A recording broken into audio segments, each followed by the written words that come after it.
10. Details on example. Hey, Cudahy to all my friends and relatives in 4 directions. This is Robert Pilot of Native Roots Radio presents I'm Awake. I'm here to ask you for your support. Finding honest Native-centered news is not easy, but with your support, we're able to provide accurate information about Standing Rock, Line 3, treaty violations, and COVID-19 in our Native communities. Please visit Native Roots Radio Network on Patreon and donate if you can. That's Native Roots Radio Network on Patreon. Pinigigi, and thank you for your support. Maintaining our health, particularly our heart health, is very important to us as a family. Your heart gives you time with family, time with community, time to pass down what matters. Protecting your heart helps keep those moments alive. A visit with a healthcare provider can be one step toward a healthier future. Learn more at hennepincounty.gov/hearts-beats. Your heart health is essential because your heart beats for generations. Hey, it's Robert Pilot from Native Roots Radio. For a meal that feeds your soul and health, check out Gatherings Cafe. Located in the renovated Minneapolis American Indian Center, Executive Chef Vernon Defoe and team serve up incredible indigenous flavors. Gatherings Cafe has amazing bison tacos featuring lean protein from native wise, corn tortillas, and homemade sides. It's fresh, local food rooted in ancestral knowledge. Stop by for breakfast or lunch. That's Gatherings Cafe, where tradition meets innovation. The city of Minneapolis is now on Native Roots Radio with Minneapolis Air. AIR stands for American Indian Relations. Guest host Christine McDonald talks to people about important things affecting the city's Native communities. Minneapolis Air dives into topics like public safety, public health, elections, and so much more. Tune in to Minneapolis Air on Native Roots Radio from 5 to 6 p.m. on the second Wednesday of every month, right here on AM 950. This is Chase Iron Eyes announcing a new show on AM 950, the progressive voice of Minnesota, powered by Native Roots Radio. The show is called Native American Patriot Talk Radio. What will we do on the show? We are going to explore and dive into the source of American constitutional sovereignty, the intersection of Native American and legal issues. Find us the first and third Tuesday of every month at 6 p.m. on AM 950. With your AM 950 weather, I'm Patrick Lilia. Tonight, clear with a low of 72. Then Tuesday, more hot sunshine with a high of 97. Grab your elegant box of French macarons at Nicolette's Macarons in Plymouth. Nicolette's is located right off Highway 169 at 36th Avenue. Stop in at the store or order online at nicolettesmacarons.com. Portions of Native Roots Radio may be pre-recorded. It's a good day to be indigenous. Get up, stand up. They are going to become more brutal. Because all the hippies were trying to be Indians anyway. They're going to become more repressive because it's a matter of dollars and their illusionary concepts of power. Hey, Victor. We must live in balance with the earth. And also with recent happenings at Wounded Knee. I am awake. Welcome to Native Roots Radio presents I'm Awake, and I'm your host, Wakanja Hade. Hey, Cudahy to all my friends and relatives in 4 directions. You are listening to Native Roots Radio presents I'm Awake, and I'm your host, Robert Pilot. Hey, we discuss local, national, Native news and events, and as you know, Native issues are human issues, and human issues are Native issues. Hey, joining me and Misko today will be our friend Dr. Stately, and we're going to check in on a bunch of things that are going on in the Avenue. I got to see Dr. Stately at the Prairie Island powwow, which was just amazing this weekend. One of the things I want to talk to you all with Misko here, I'm going to add her on, and what a weekend. We got to see Lieutenant Governor Peggy Flanagan at the Indian Center, along with Dallas Goldtooth and Rachel Thunder and Robert Lilligren speak. And then I went to the powwow after that.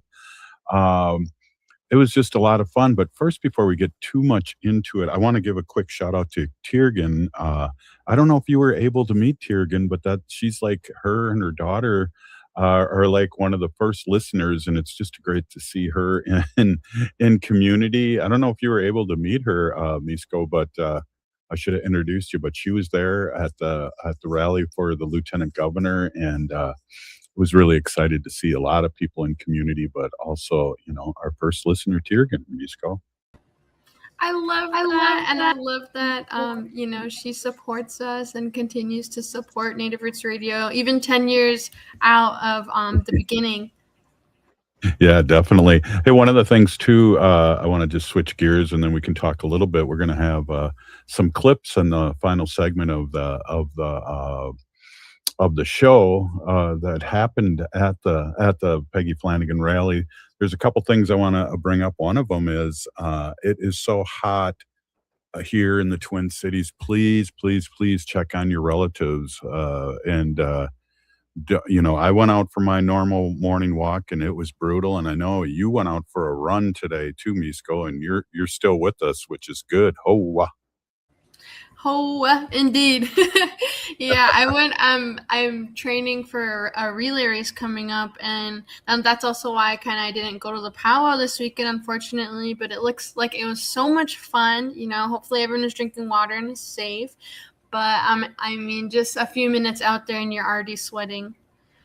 Yeah. Also saw the lieutenant governor and her crew, along with her husband Tom and her daughter, at the powwow, just being in community, which is really awesome.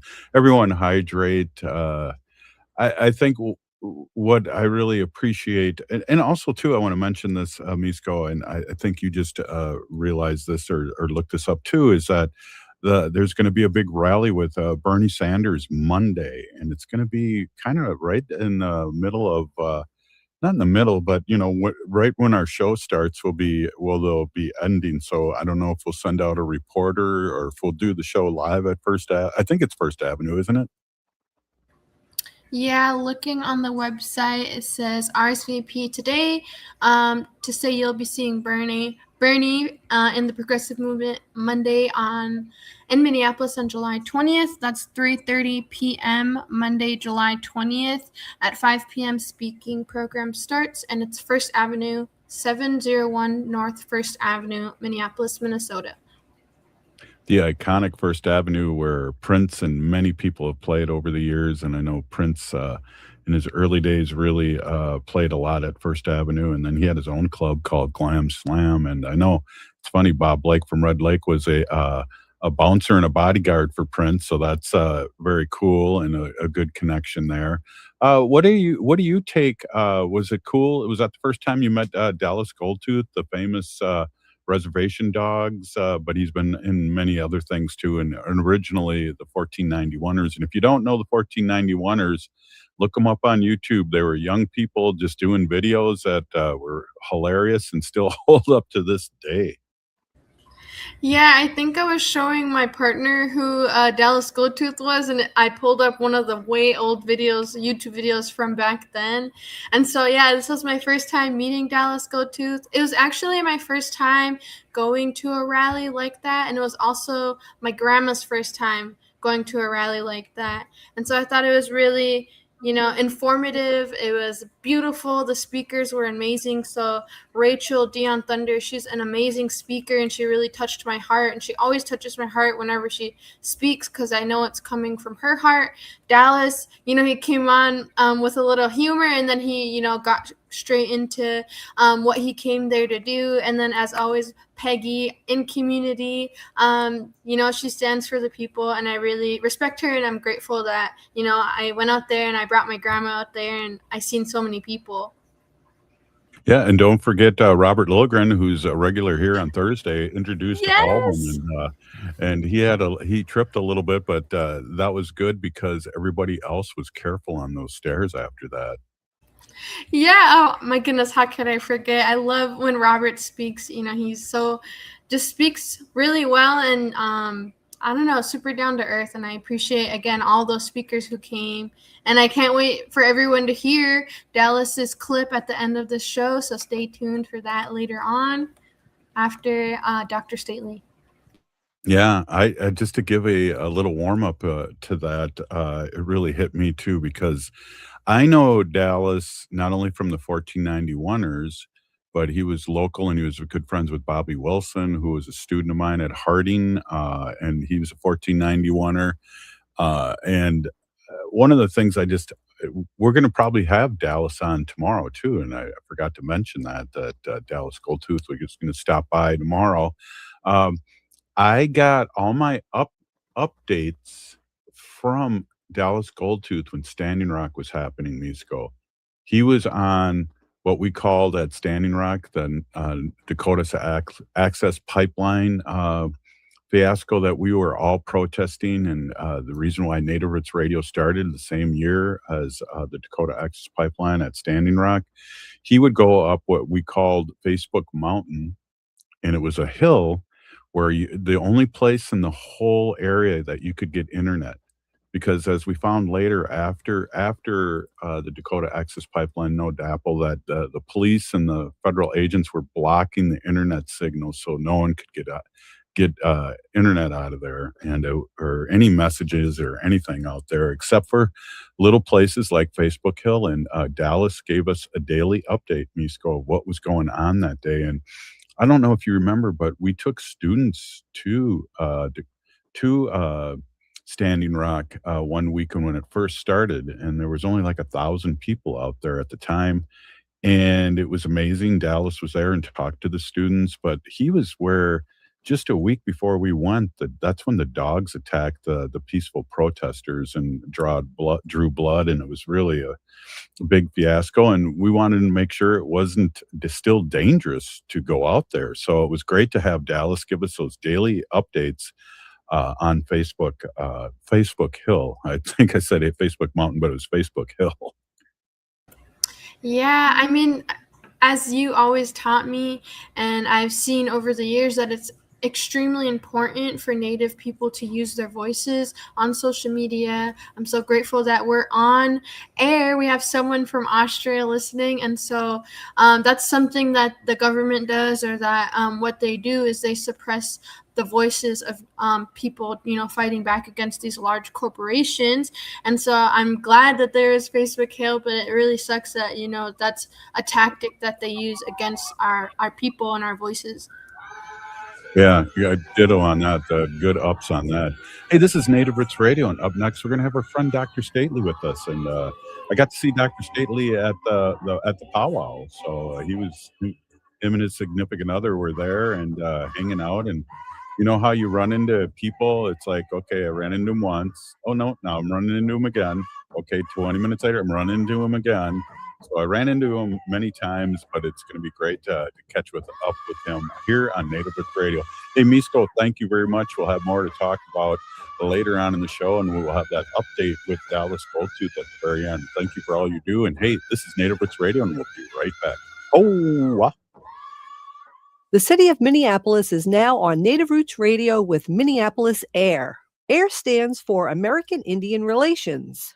Guest host Christine McDonald talks to people about important things affecting the city's Native communities. Minneapolis AIR dives into topics like public safety, public health, elections, and so much more. Tune in to Minneapolis AIR on Native Roots Radio from 5 to 6 p.m. on the second Wednesday of every month, right here on AM 950. Heart health is more than just the physical well-being. It represents like a foundation of vitality, resilience, and the ability to live fully. Your heart carries stories of resilience, love, and survival. Caring for your heart means honoring yourself and the generations before and after you. It means protecting your ability to gather, laugh, and be present. Learn more about your heart health at hennepincounty.gov/heart-beats, because your story matters and your heart beats for generations. Hey, it's Robert Pilot from Native Roots Radio. For a meal that feeds your soul and health, check out Gatherings Cafe. Located in the renovated Minneapolis American Indian Center, Executive Chef Vernon Defoe and team serve up incredible indigenous flavors. Gatherings Cafe has amazing bison tacos featuring lean protein from native wise, corn tortillas, and homemade sides. It's fresh, local food rooted in ancestral knowledge. Stop by for breakfast or lunch. That's Gatherings Cafe, where tradition meets innovation. If the statistics say that 1 in 3 Native women and 1 in 6 Native men have experienced sexual assault in their lifetime, it means our whole community is affected by sexual violence. 1 is too many. Don't stand by, stand up. Don't engage in acts of sexual violence, and shut down the dirty jokes, the gossip, the victim blaming and shaming. As a community, we can change the way we respond. Contact the Minnesota Indian Women's Sexual Assault Coalition to attend a workshop to learn more. Sponsored by the Minnesota Indian Women's Sexual Assault Coalition. I'm Lieutenant Governor Peggy Flanagan, and I want to be your next United States Senator, and you are listening to Native Roots Radio. Welcome back to Native Roots Radio presents I'm Awake, and this is Robert Pilot.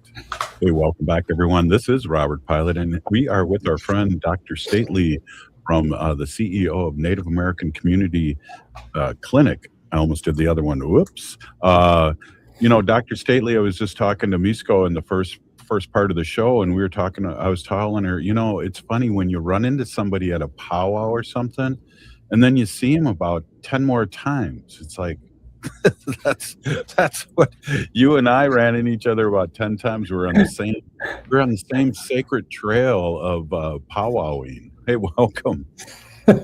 Yeah. I was just harassing you, though. That's all I was doing.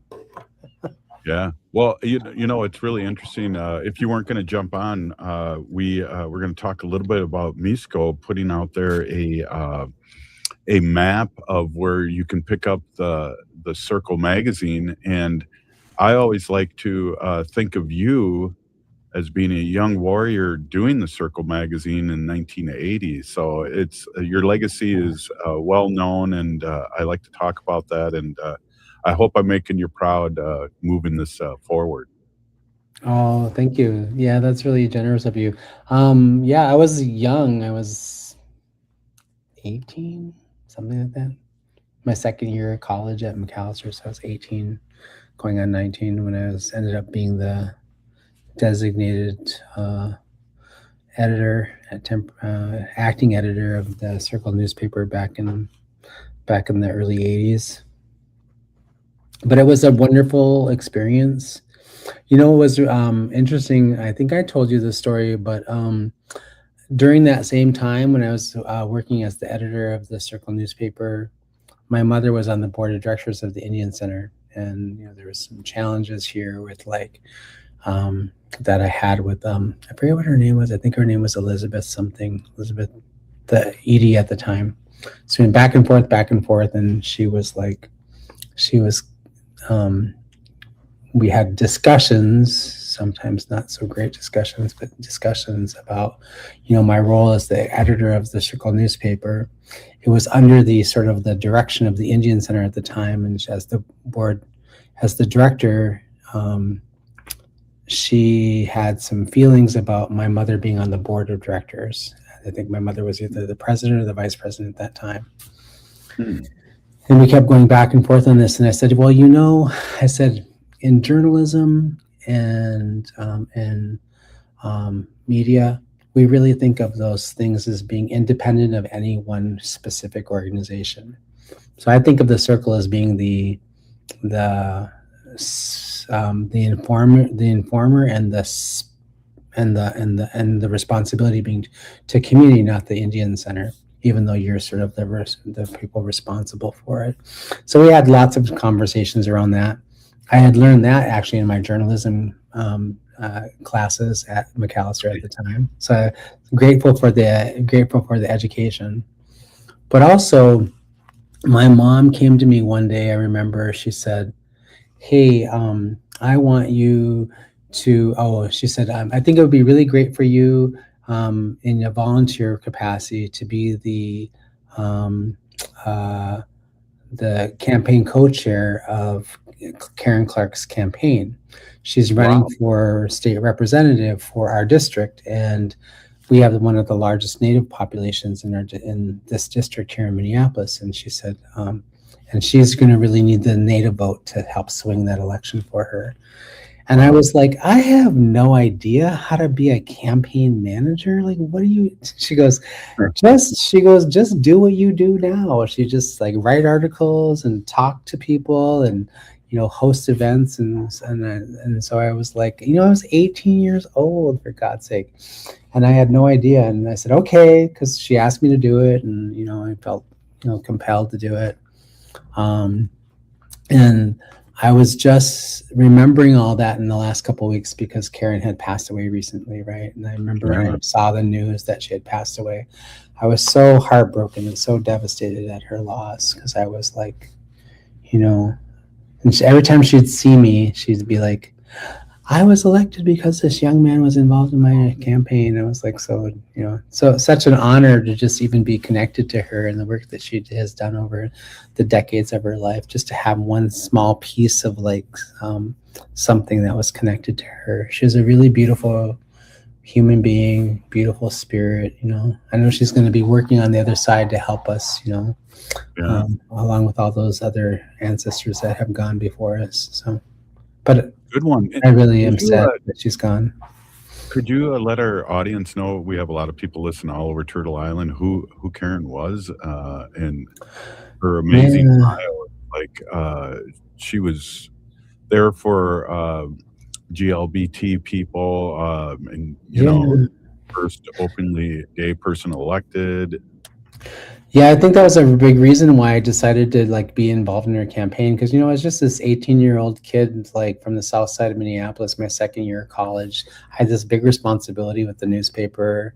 I had my mom was a community leader, and kind of felt like I couldn't say no to her, but also just the opportunity to kind of hang out with Karen during her campaign that year and to learn about her work and learn about who she was. And I didn't know that she was a lesbian, an out lesbian legislator, or running for legislation. I think she had a nursing background. I want to believe she was in healthcare. And then, so, as a young two-spirit boy, a young gay man, I was like, I really looked up to her. I looked up to her leadership. She was so intelligent, and she was just generous to the core. She gave so much of herself to her community and to the people around all across the state of Minnesota. And she was, she just did some amazing things early in her career. And I think she served 4 terms altogether. So this is a big, long, significant part of her life. And then after she left the legislature, and she continued to work in the community. She helped to establish she worked really hard along in partnership with all the Indigenous Food Network folks here in South Minneapolis. She helped to establish and support the Phillips neighborhood community garden. I think I remember having this distinct conversation with her a couple of years ago. She was like, we're not using the term garden anymore because the federal legislation doesn't support gardens. They want to support farms. So she changed that conversation into this is an urban farm growing food and other resources for people who are living in the Phillips neighborhood, including our Indigenous relatives. So it's just really wonderful. And I learned so much about her, from everything from political action to just how to think about the work that I do. I ended up leaving here from Minnesota when I was 23 and coming back in 2009 when I was about 44. So I was gone for a good 27 years on the West Coast. But when I came back, I remember when I was at the Indian Center having the old Indian Center, having lunch at the Gatherings Cafe and eating some buffalo tacos. And I saw her and I walked up to her and I gave her a big hug, and she was like, oh my God, Antony. And she said, well, she didn't call me Antony. She called me by my old nickname that everybody from the community knows me as, which we won't say on the radio because otherwise I'd have to kill you. I'm going to do my research here. Oh, wow.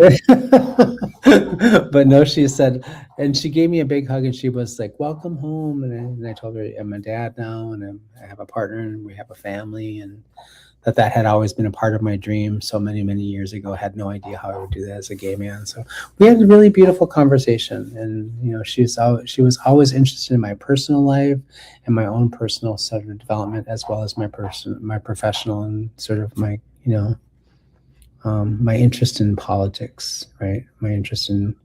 I've never really wanted to be a politician, but I have strong civic engagement blood in me because of my mother and my family who were sort of very, very civically engaged.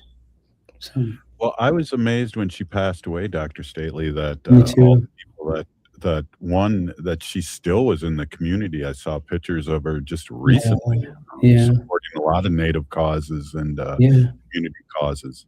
I didn't know she was not well. I had seen her, I think, a month or two ago. So yeah, and every time I saw her, I took I think actually the last time I saw her was a little bit longer than a month ago. So it was like right around the last time I saw her and had a long conversation with her, other than just kind of seeing her out, where I was able to actually have a conversation with her. Me and my sons and my partner, we had went to a ICE out of Minnesota and event, the one over by Powderhorn. And I was freezing and my feet were cold and I had this bum hip, and so we went into the global market to get some hot cocoa and something to eat because we're all hungry and cold, and we were waiting for our food, and Karen walks up, or she goes walking past. I was like, Karen, we chat and we're getting ready to leave, and her friends were looking for a place to sit. I said, well, here, have our table. We're just letting go of this table now. So you can sit down here. And it was just a lovely conversation. That was like the last actual conversation I had with her where it was just beyond like just a hug or a handshake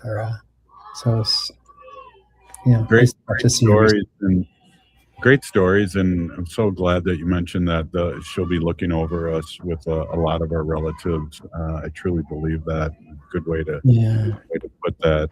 Thank you, Dr. Stately. We're going to do another segment with you, and we're here with Dr. Stately, Native American Community Clinic President and CEO. We're going to take a quick break, and we'll be right back. This is Native Roots Radio. Ho-wah.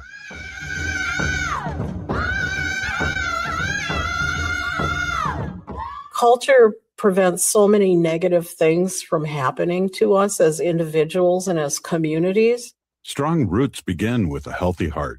For Indigenous women, heart health is part of caring for community, culture, and future generations. Even small steps can help protect what matters most. Discover ways to support your heart at hennepincounty.gov/hearts-beats, because your heart beats for generations. The city of Minneapolis is now on Native Roots Radio with Minneapolis AIR. AIR stands for American Indian Relations. Guest host Christine McDonald talks to people about important things affecting the city's Native communities. Minneapolis AIR dives into topics like public safety, public health, elections, and so much more. Tune in to Minneapolis AIR on Native Roots Radio from 5 to 6 p.m. on the second Wednesday of every month, right here on AM 950. Hey, it's Robert Pilot from Native Roots Radio. For a meal that feeds your soul and health, check out Gatherings Cafe. Located in the renovated Minneapolis American Indian Center, Executive Chef Vernon Defoe and team serve up incredible indigenous flavors. Gatherings Cafe has amazing bison tacos featuring lean protein from native wise, corn tortillas, and homemade sides. It's fresh, local food rooted in ancestral knowledge. Stop by for breakfast or lunch. That's Gatherings Cafe, where tradition meets innovation. This is Chase Iron Eyes announcing a new show on AM 950, the progressive voice of Minnesota, powered by Native Roots Radio. The show is called Native American Patriot Talk Radio. What will we do on the show? We are going to explore and dive into the source of American constitutional sovereignty, the intersection of Native American and legal issues. Find us the first and third Tuesday of every month at 6 p.m. on AM 950. We are your relatives. We are your relations. Brothers, sisters, sons, daughters. And some of us are your grandchildren. We are your community. Historically, we held places of honor and respect. Because of the impact of colonization, some of us are rejected, thrown out from family, friends, and community, set up as targets for sexual violence, sex trafficked, humiliated, tortured, and murdered. Everybody has the right to be safe. We are your relatives. Remember, homophobia is not traditional. Sponsored by the Minnesota Indian Women's Sexual Assault Coalition. Hi, this is Chad from AM 950. I've been telling you about Snap Construction, the company AM 950 trusts for all roofing and siding needs. Now that spring is here and summer is around the corner, now is a great time to find out why AM 950 trusts Snap Construction. Ryan, the owner, and his team at Snap Construction have been great to work with, and they have enjoyed working with our listeners. Hi, this is Ryan, owner of Snap Construction. We've absolutely loved working with the listeners at AM 950. What a great group of people and a great radio station. I personally want to thank all the listeners that we've had the opportunity to work with. At Snap Construction, we look forward to working with many more of you when it comes to your roofing, siding, windows, and insulation. Don't just take Chad's word for it. Google Snap Construction, arguably the most well-reviewed roofing, siding, window, and insulation contractor in the Twin Cities metro. We led this community with a lifetime craftsmanship warranty. Don't wait to get a free estimate. Call today, 612-333-SNAP, 612-333-SNAP, or visit us online, snapconstruction.com. With your AM 950 weather, I'm Patrick Lilia. Tonight, clear with a low of 72. Then Tuesday, more hot sunshine with a high of 97. Grab your elegant box of French macarons at Nicolette's Macarons in Plymouth. Nicolette's is located right off Highway 169 at 36th Avenue. Stop in at the store or order online at nicolettesmacarons.com. This is AM 950, the progressive voice of Minnesota. Oh, this is Dallas Goldtooth, and you're listening to the Native Roots Radio. Hoka, hicha, wecha. Welcome back to Native Roots Radio presents I'm Awake, and this is Robert Pilot. Hey, welcome back, everyone. This is Robert Pilot, and this is Native Roots Radio. And if you heard that bumper, we're going to have Dallas Goldtooth on tomorrow on Native Roots Radio, so tune in. And later today, at the end of the show, we're going to play a clip of Dallas at the Peggy Flanagan's rally at the Indian Center Saturday. So that'll be exciting for everybody to hear how great and articulate and what a thinker, and it'll be great to have him on the show and also play this clip. Hey, we are here with Dr. Stately, and I just always appreciate you being on the show. One of the things I'm always thinking about is that great clinic that's going up on Franklin Avenue. It's just amazing. It's happening. Any updates or anything you want to tell us about that today? No, I mean, I think, the progress is complete and continuing. Every day I come to work, it's a little bit shocking and surprising. Shocking. I guess it's like a pinch me moment. Something's different and changed.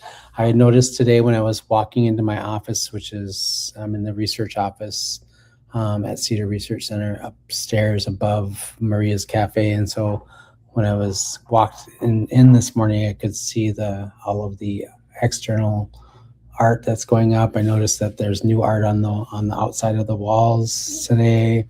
This morning before I came to work, I went over to Mercury Mosaics, who is doing all of the tile work for the murals that Natchez Bolio, an Ojibwe artist and muralist.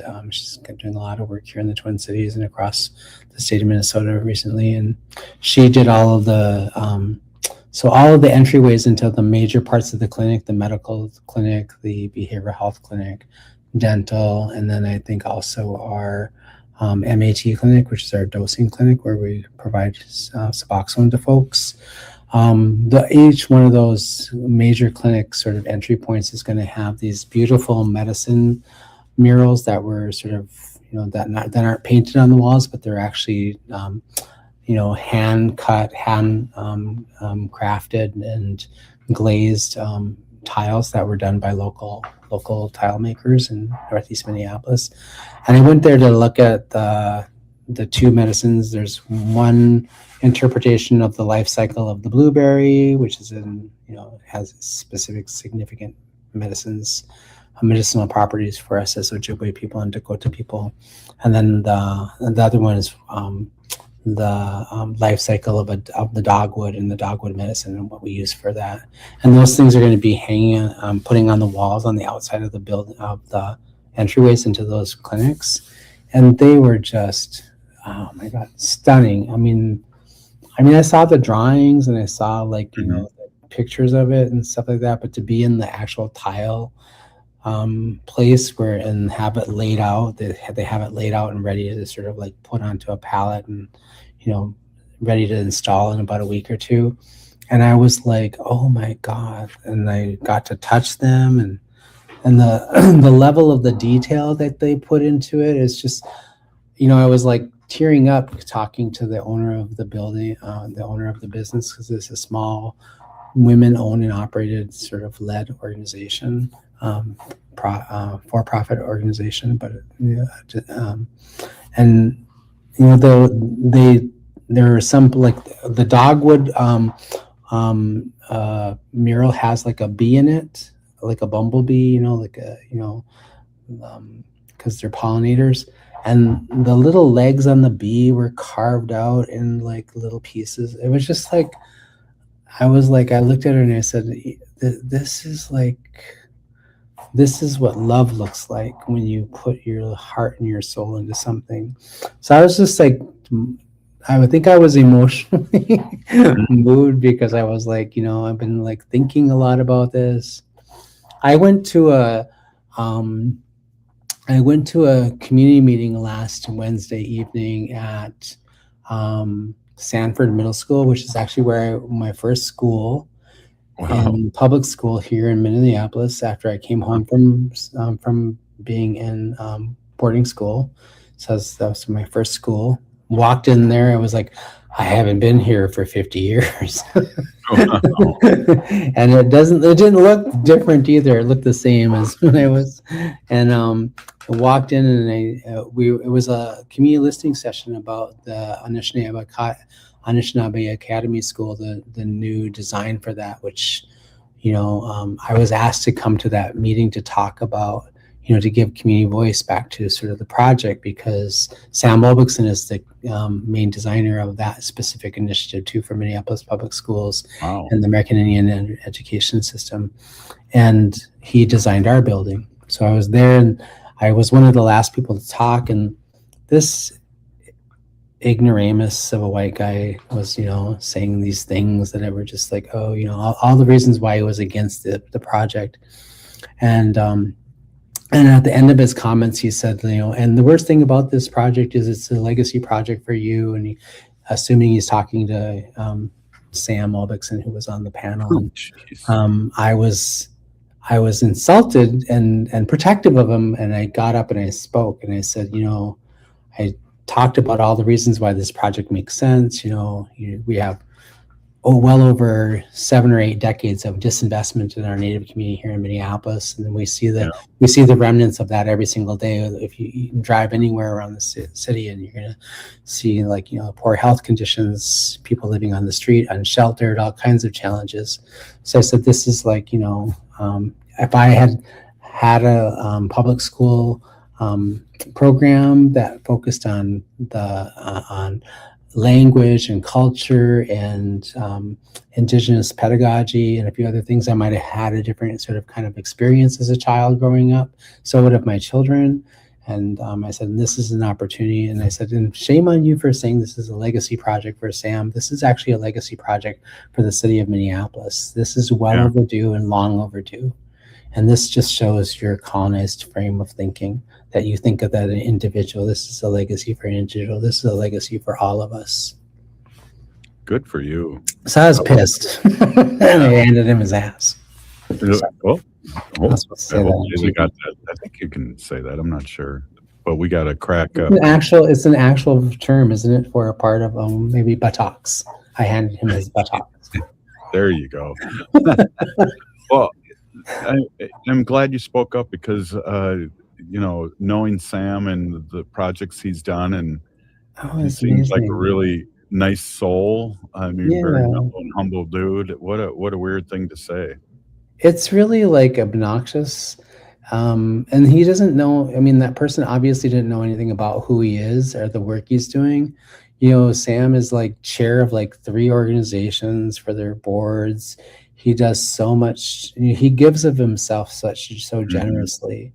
Like I was legitimately offended on his behalf, and I was angry, and I was pissed, and I was like, sorry, can I say that word? And I was like, I'm gonna set you straight here. Like, you have no idea. This man is not making millions of dollars. He's he's actually investing his own time and money into these projects. And so like I was incensed. Yeah. So my grandpa energy came out, my uncle energy. Oh, did you put on your sunglasses? Because I know I was about to. My auntie energy out there with the sunglasses. I know they mean business when they say, come Yeah. here. Oh, wow. I was a little disrespectful to the representative for the district, I think, because they only got a minute and a half, and then I went a little bit over, and she's like, standing behind me, and she's tapping me on the shoulder, and I just kind of like brushed her off or shook her off. I was like, I'm not done. I don't know when the last time I've been tapped on my shoulder. That's oh my god! Jeez, grade school, high school. Well, I was in middle school right there and there. Oh, there's some definitely flashbacks happening for you there. I know I went to it was called Ramsey Junior High for many years in St. Paul, and it's called Hidden River now, which is such a better name. And the students rallied around the change of that name, but they remodeled it this year. But I was there at a powwow like 2 years ago, and they hadn't changed anything. I went to the band room, and I went, this looks like the exact same band room when I was in junior high in 1971. You're like, this is the flute I played. There's the tuba. There's the tuba. I wanted to send pictures to all the people that were in the junior high with me. I couldn't play 25 or 6 to 4 in the band room, Chicago. Wow. Yeah, I had a major flashback.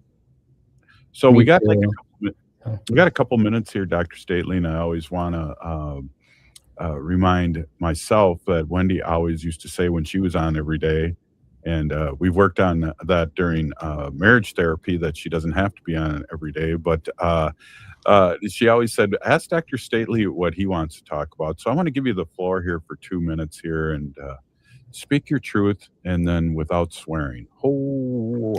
Well, I think one of the things I think that's concerning me, that's top of mind for me, is this conversation we're having in our clinic, but also in our community about, the people who are living unsheltered under the bridge and all the challenges that we have here in South Minneapolis. And, the mayor made this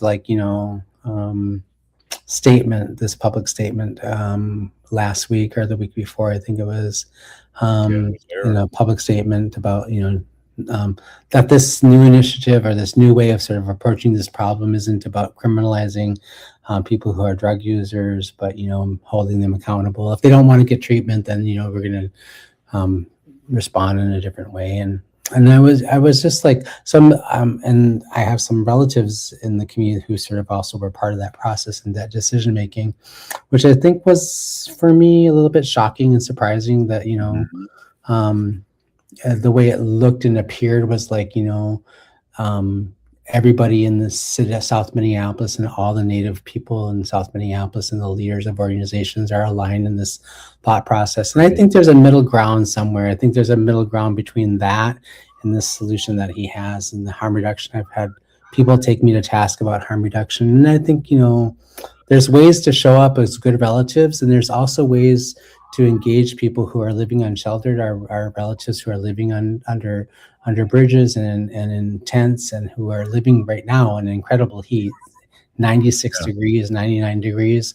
That's what it reminds me of. Like there's that summer of the Wall of Forgotten Natives. I think there's a different way to approach this work, and it doesn't have to be so, the pendulum doesn't have to swing all the way to the other side, which I think is what I'm feeling like. But I'm still trying to figure out where I land on it and where my organization lands on it. We're having conversations internally about this, and we're trying to come up with a different way of sort of operating with love and compassion and reciprocity, and asking people that we provide these services to show up in a different way as well. Because I think everybody is deserving of some dignity and some respect, even if they're living unsheltered under a bridge. Absolutely. Thank you. We're going to leave you at that, Dr. Stately. Really appreciate you. And what I say to that is arrest and keep the drug dealers in jail. Yes, absolutely. Absolutely. It's Thank you. long overdue, actually. So Absolutely. Thank you so much, Dr. Stately, for stopping in, and we'll see you very soon. thank you.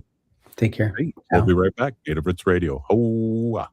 Maintaining our health, particularly our heart health, is very important to us as a family. Your heart gives you time, time with family, time with community, time to pass down what matters. Protecting your heart helps keep those moments alive. A visit with a healthcare provider can be one step toward a healthier future. Learn more at hennepincounty.gov/hearts-beats. Your heart health is essential because your heart beats for generations. This is Chase Iron Eyes announcing a new show on AM 950, the progressive voice of Minnesota, powered by Native Roots Radio. The show is called Native American Patriot Talk Radio. What will we do on the show? We are going to explore and dive into the source of American constitutional sovereignty, the intersection of Native American and legal issues. Find us the first and third Tuesday of every month at 6 p.m. on AM 950. Hey, it's Robert Pilot from Native Roots Radio. For a meal that feeds your soul and health, check out Gatherings Cafe. Located in the renovative Minneapolis American Indian Center, Executive Chef Vernon Defoe and team serve up incredible indigenous flavors. Gatherings Cafe has amazing bison tacos featuring lean protein from native wise, corn tortillas, and homemade sides. It's fresh, local food rooted in ancestral knowledge. Stop by for breakfast or lunch. That's Gatherings Cafe, where tradition meets innovation. The city of Minneapolis is now on Native Roots Radio with Minneapolis Air. AIR stands for American Indian Relations. Guest host Christine McDonald talks to people about important things affecting the city's Native communities. Minneapolis Air dives into topics like public safety, public health, elections, and so much more. Tune in to Minneapolis Air on Native Roots Radio from 5 to 6 p.m. on the second Wednesday of every month, right here on AM 950. Hi, it's Dr. Evan Adams, and you're listening to Native Roots Radio. Hey, Victor, you better be listening. In this portion of the show, we'd like to bring awareness to our wolf and bear populations throughout Turtle Island. Say no to the hunts.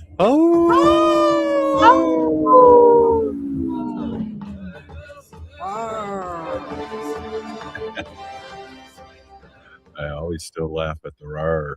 Hey, Misko, we have a great clip that you edited down a little bit, the pauses of our friend Dallas Goldtooth, right? Yep, he had an amazing speech this weekend, and we recorded it live, but I'll re-upload it because I guess the audio wasn't working, but we have the clip for it. Let her roll. And here's Dallas Goldtooth. Every election, somebody tells us that this election is the most important election of all time. And maybe they're right, maybe they're not. I think it's unique for us as Native people because we've heard promises after promises each and every generation. We've lived through administrations that said they'll do something, and we've lived through administrations that have openly tried to erase our nations and our peoples. So after a while, it makes sense that you just stop believing that any politician is going to save you. The truth that I carry, that truth that many of our peoples carry, is that we are still here because of each other. Because we organized. Because we prayed, we loved our children, we stood up for our children, we defended our lands, we protected our water, we walked for the water, we fought for the water.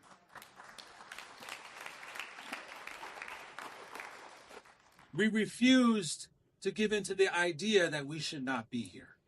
So that's why today I stand here. I don't stand here as someone who thinks elections are the answer. I stand here as an organizer, as some of you may know me as an organizer. And something that organizing has taught me, and it teaches you very early on, anyone that has spent time trying to fight for good, is that you don't get to choose the weather. You get to choose how to prepare for it, but you don't get to choose the weather. Sometimes you organize in a storm where it's strong winds facing against you and every step is hard. Sometimes the skies are open and clear. Either way, no matter the weather, the work doesn't stop. And that's how I've come to think about voting. I don't vote because I think elections are going to liberate us. Our people have survived far too much to believe that liberation arrives every 4 or 6 years. I vote because elections shape the political weather that we're going to organize in. They determine whether our communities have a little bit more room to build, whether our communities have a little bit more room to defend one another, whether our communities have a little bit more room to imagine something better, a little bit more room for us to build collective power to survive another day under the boot of capitalism and the oligarchy. Our ancestors understood this. My great-grandparents understood this. They didn't get to choose the political systems under the boot of empire, but they still made strategic decisions that gave the next 7 generations the best chance to survive and, more importantly, to thrive. And that's why we're here today, aren't we? So that's how I think about voting. It's not a destination, it's a platitude we hear all the time, right? But it's one responsibility along the journey to build a better future. Because I know, no matter come what may after election day, we're still going to organize. We're still going to be outside. We still are not going to be afraid to stand up for our relatives. We're still going to fight for clean water. We're still going to fight for clean air. We're still going to fight for free, prior, and informed consent about what happens to our bodies.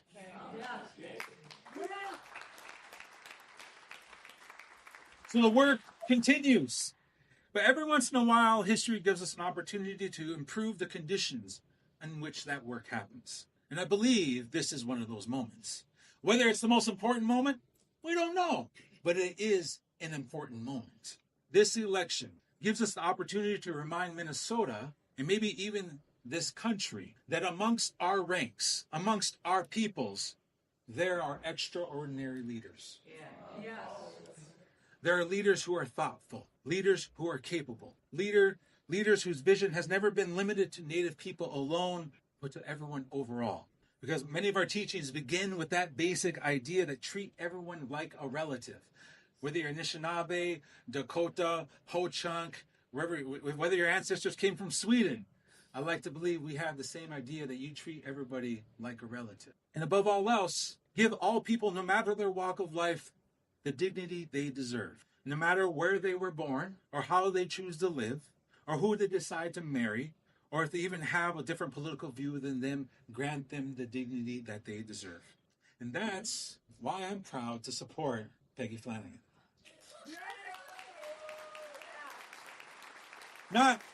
It's not because I think one election changes everything. It doesn't. It won't. It's not because one politician will solve every problem, because they won't. I'm supporting Peggy because I believe the type of leaders we pick matter. That character matters. And having someone who understands our communities sitting at the table, and having someone who understands our communities be at the table matters. I also respect the way that she has chosen to run this campaign. Peggy has refused corporate PAC money.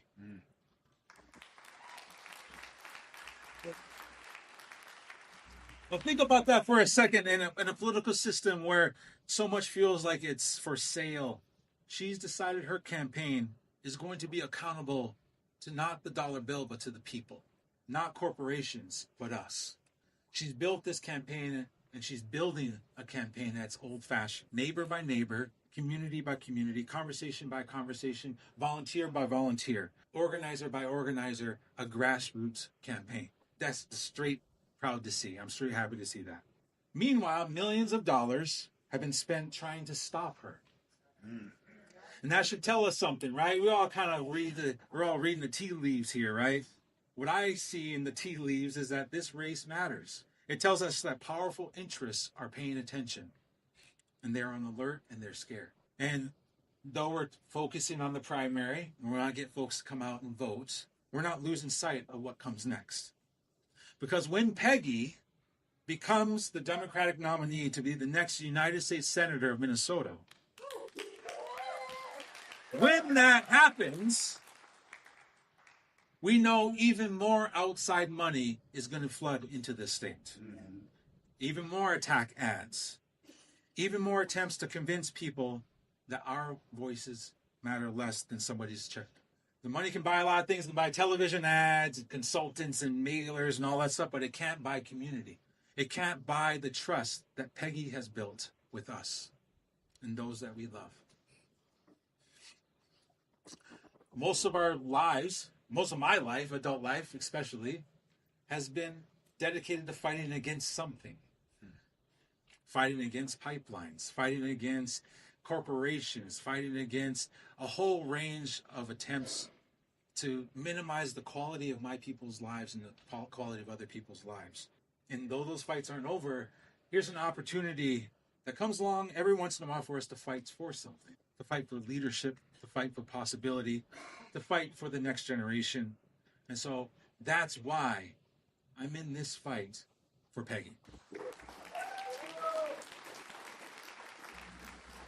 We need all of us to come together to support Peggy, to get through this primary, to get folks to vote early, to get our relatives to stand up. Let's help her win in November.